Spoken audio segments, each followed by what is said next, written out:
Ézéchiel, chapitre 44. Puis l'homme m'a ramené du côté de l'entrée extérieure du sanctuaire qui était orientée vers l'est, mais elle était fermée. Alors l'Éternel m'a dit, cette entrée restera fermée. Elle ne s'ouvrira plus et plus personne n'y passera, car l'Éternel, le Dieu d'Israël, est entré par là. Elle restera fermée. En ce qui concerne le prince, étant le prince, il pourra s'y asseoir pour manger devant l'Éternel. Il y entrera en passant par le vestibule de l'entrée et il sortira par le même chemin. Ensuite, il m'a conduit du côté de l'entrée nord, devant le temple. J'ai regardé et j'ai vu que la gloire de l'Éternel remplissait la maison de l'Éternel. Je suis alors tombé le visage contre terre. L'Éternel m'a dit, Fils de l'homme, fais attention, observe bien de tes yeux. Ouvre bien tes oreilles pour écouter tout ce que je te dirai à propos de toutes les prescriptions et de toutes les lois relatives à la maison de l'Éternel. Tu examineras attentivement l'entrée du temple et toutes les issues du sanctuaire. Tu annonceras à ces rebelles, à la communauté d'Israël, Voici ce que dit le Seigneur, l'Éternel. En voilà assez avec toutes vos pratiques abominables, communauté d'Israël. Vous avez introduit des étrangers, des incirconcis de cœur et de corps, dans mon sanctuaire afin de profaner mon temple, quand vous avez présenté ma nourriture, la graisse et le sang. Vous avez violé mon alliance au profit de toutes vos pratiques abominables. Vous n'avez pas pris soin de mes offrandes saintes, mais vous avez établi ces étrangers pour qu'ils en prennent la responsabilité à votre place dans mon sanctuaire. Voici ce que dit le Seigneur, l'Éternel. Aucun étranger, incirconcis de cœur et de corps, n'entrera dans mon sanctuaire, aucun étranger qui vit au milieu des Israélites. En ce qui concerne les Lévites qui se sont éloignés de moi lorsqu'Israël s'égarait loin de moi en suivant ses idoles, ils supporteront les conséquences de leurs fautes. Ils seront dans mon sanctuaire en tant que serviteurs. Ils seront chargés de la garde des entrées du temple et du service du temple. Ils égorgeront pour le peuple les victimes destinées aux holocaustes et aux autres sacrifices, ils se tiendront à son service. Puisqu'ils l'ont servi devant ses idoles et ont poussé la communauté d'Israël à la faute, je m'engage envers eux, déclare le Seigneur, l'Éternel, à ce qu'ils supportent les conséquences de leurs fautes. Ils ne s'approcheront plus de moi pour exercer la fonction de prêtre, ils ne s'approcheront plus d'aucune de mes offrandes saintes ou très saintes. Ils supporteront les conséquences de leurs actes honteux et des pratiques abominables auxquelles ils se sont adonnés. Je les charge du service du temple, de tout le travail et de tout ce qui doit s'y faire. Quant aux prêtres, aux Lévites qui descendent de Tsadok et ont persévéré dans le service de mon sanctuaire lorsque les Israélites s'égaraient loin de moi, ils s'approcheront de moi pour me servir. Ils se tiendront devant moi pour me présenter la graisse et le sang, déclare le Seigneur, l'Éternel. Ils entreront dans mon sanctuaire et s'approcheront de ma table pour me servir, ils assureront mon service. Lorsqu'ils franchiront les entrées du parvis intérieur, ils mettront des habits en lin. Ils ne porteront rien qui soit en laine quand ils feront le service aux entrées du parvis intérieur et dans le temple. Ils porteront des coiffes en lin sur la tête et des caleçons en lin sur les hanches. Ils ne mettront pas de ceinture pour ne pas provoquer la transpiration. Lorsqu'ils sortiront pour aller rejoindre le peuple dans le parvis extérieur, ils enlèveront les habits avec lesquels ils font le service et les déposeront dans les salles du lieu saint. Ils mettront d'autres habits afin de ne pas exposer le peuple à la sainteté à travers leurs habits sacrés. Ils ne se raseront pas la tête, mais ils ne laisseront pas non plus pousser leurs cheveux. Ils ne devront pas oublier de couper leurs cheveux. Aucun prêtre ne boira du vin lorsqu'il pénétrera dans le parvis intérieur. Ils n'épouseront ni une veuve, ni une femme rejetée par son mari, mais ils prendront des femmes vierges issues de la communauté d'Israël. Ils pourront aussi épouser la veuve d'un prêtre.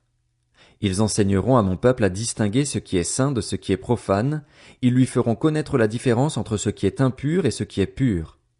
En cas de conflit, ils rendront la justice, et ils jugeront d'après mes règles. Ils respecteront aussi mes lois et mes prescriptions dans toutes mes fêtes, et ils feront de mes sabbats des jours saints. Un prêtre n'ira pas vers un mort, de peur de se rendre impur. Il ne pourra se rendre impur que pour un père, pour une mère, pour un fils, pour une fille, pour un frère et pour une sœur qui n'étaient pas mariés. Après sa purification, on le fera patienter 7 jours. Le jour où il pénétrera dans le parvis intérieur pour faire le service dans le lieu saint, il offrira un sacrifice d'expiation, déclare le Seigneur, l'Éternel. Ils auront un héritage. C'est moi qui serai leur héritage.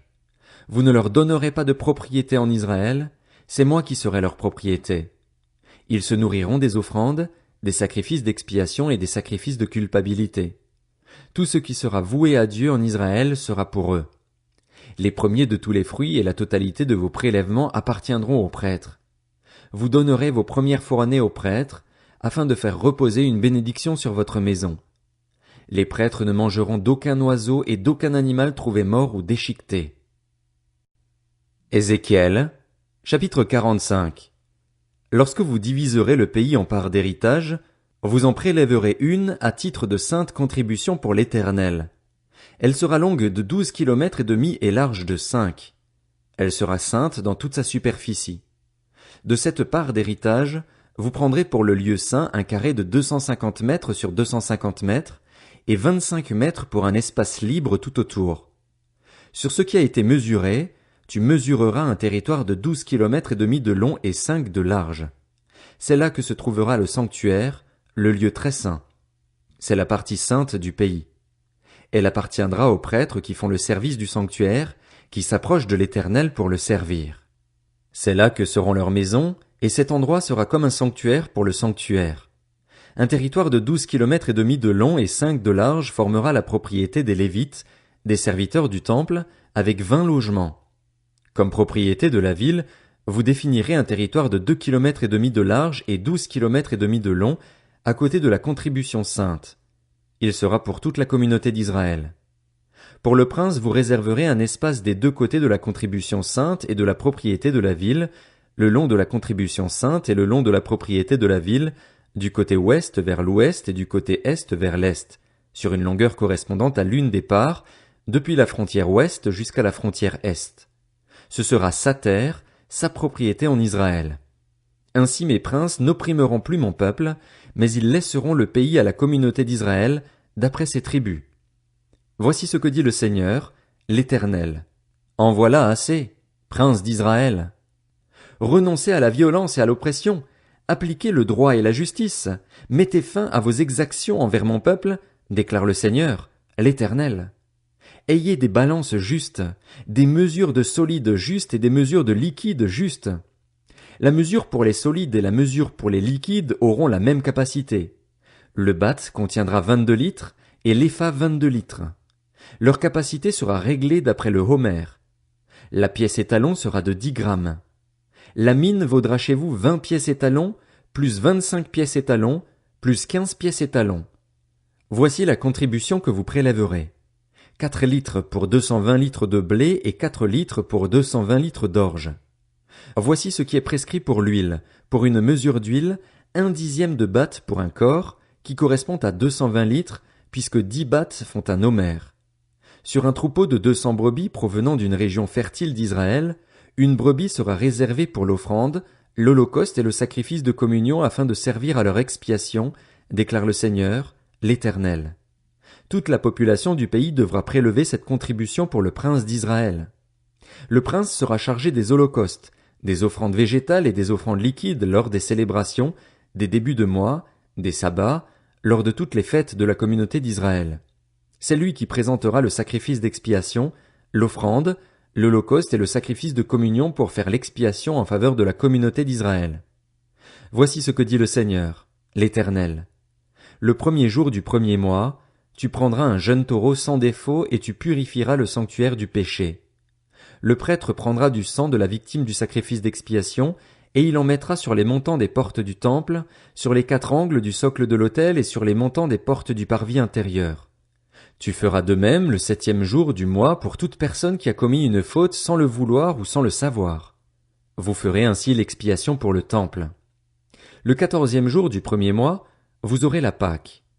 La fête durera 7 jours, durant lesquels on mangera des pains sans levain. Le prince offrira ce jour-là un taureau en sacrifice d'expiation pour lui et pour toute la population du pays. Pendant les 7 jours de la fête, il offrira en holocauste à l'Éternel 7 taureaux et 7 béliers sans défaut, chacun des 7 jours, ainsi que chaque jour un bouc en sacrifice d'expiation. Il fera aussi une offrande végétale de 22 litres pour chaque taureau et de 22 litres pour chaque bélier, avec 4 litres d'huile par offrande. Lors de la fête qui aura lieu le 15e jour du 7e mois, il offrira pendant 7 jours les mêmes sacrifices d'expiation, les mêmes holocaustes et la même offrande végétale avec l'huile. Ézéchiel, chapitre 46. Voici ce que dit le Seigneur, l'Éternel. L'entrée du parvis intérieur qui est orientée à l'est restera fermée pendant les 6 jours de travail, mais elle sera ouverte le jour du sabbat ainsi que pour la fête du début du mois. Le prince viendra de l'extérieur en passant par le vestibule de l'entrée et se tiendra près des montants de la porte. Les prêtres offriront son holocauste et ses sacrifices de communion. Il se prosternera sur le seuil de la porte, puis il sortira, et la porte ne sera pas fermée avant le soir. La population du pays se prosternera devant l'Éternel en face de cette entrée, les jours de sabbat et de début de mois. L'holocauste que le prince offrira à l'Éternel, le jour du sabbat, sera de 6 agneaux sans défaut et d'1 bélier sans défaut. À cela s'ajoutera une offrande végétale de 22 litres pour le bélier et de ce qu'il voudra pour les agneaux, avec 4 litres d'huile par offrande. Au début du mois, il offrira un jeune taureau sans défaut, ainsi que 6 agneaux et 1 bélier qui seront sans défaut. Il fera aussi une offrande végétale de 22 litres pour le taureau, de 22 litres pour le bélier et de ce qui correspond à ses moyens pour les agneaux, avec 4 litres d'huile par offrande. Lorsque le prince entrera, il passera par le vestibule de l'entrée et il sortira par le même chemin. Quant à la population du pays, lorsqu'elle se présentera devant l'Éternel lors des fêtes, ceux qui entreront par l'entrée nord pour se prosterner sortiront par l'entrée sud, et ceux qui entreront par l'entrée sud sortiront par l'entrée nord. On ne devra pas revenir à l'entrée qu'on a empruntée à l'aller, mais on sortira par celle qui lui est opposée. Le prince entrera au milieu d'eux, en même temps qu'ils entreront, et il sortira en même temps qu'ils sortiront. Lors des célébrations et des fêtes, l'offrande végétale sera de 22 litres pour le taureau, de 22 litres pour le bélier et de ce qu'il voudra pour les agneaux, avec 4 litres d'huile par offrande. Si le prince offre à l'Éternel un holocauste volontaire ou un sacrifice de communion volontaire, on lui ouvrira l'entrée qui est à l'est et il offrira son holocauste et son sacrifice de communion, comme il doit le faire le jour du sabbat. Ensuite il sortira et l'on fermera la porte après sa sortie. Tu offriras chaque jour en holocauste à l'Éternel un agneau d'1 an sans défaut. Tu l'offriras tous les matins. Tu feras de plus, tous les matins, une offrande végétale de 4 litres, ainsi que d'1,5 litre d'huile pour pétrir la farine. C'est l'offrande faite à l'Éternel, une prescription perpétuelle, pour toujours. Tous les matins, on offrira l'agneau et l'offrande végétale avec l'huile, en holocauste perpétuel. Voici ce que dit le Seigneur, l'Éternel. Si le prince fait un cadeau à l'un de ses fils, ce sera son héritage et cela passera à ses enfants. Ce sera leur propriété et cela fera partie intégrante de leur héritage. S'il fait un cadeau pris sur son héritage à l'un de ses serviteurs, ce cadeau lui appartiendra jusqu'à l'année de la liberté, puis il retournera au prince. Ses fils seuls posséderont son héritage. Le prince n'enlèvera rien à l'héritage du peuple en lui arrachant ses propriétés. Ce qu'il donnera en héritage à ses fils, il le prendra sur ses propres biens, afin que mon peuple ne soit pas éparpillé et ne se retrouve pas privé de sa propriété. Après cela, l'homme m'a conduit, par l'entrée située à côté de la porte, vers les salles saintes destinées aux prêtres et orientées au nord. J'y ai vu un emplacement dans le fond, à l'ouest. Il m'a dit, c'est l'endroit où les prêtres cuisineront la viande des sacrifices de culpabilité et des sacrifices d'expiation, et où ils feront cuire les offrandes pour éviter de les amener dans le parvis extérieur et d'exposer ainsi le peuple à la sainteté. Puis il m'a fait sortir pour aller dans le parvis extérieur et m'a fait passer aux 4 coins du parvis. Il y avait une cour dans chacun des coins du parvis. Aux 4 coins du parvis, il y avait des cours fermées, longues de 20 mètres et larges de 15. Toutes les 4, dans chaque coin, avaient les mêmes dimensions. Un mur les entourait toutes les 4, et des foyers avaient été installés au bas de ces murs, tout autour. Il m'a dit, ce sont les cuisines. C'est là que les serviteurs du temple cuisineront la viande des sacrifices offerts par le peuple.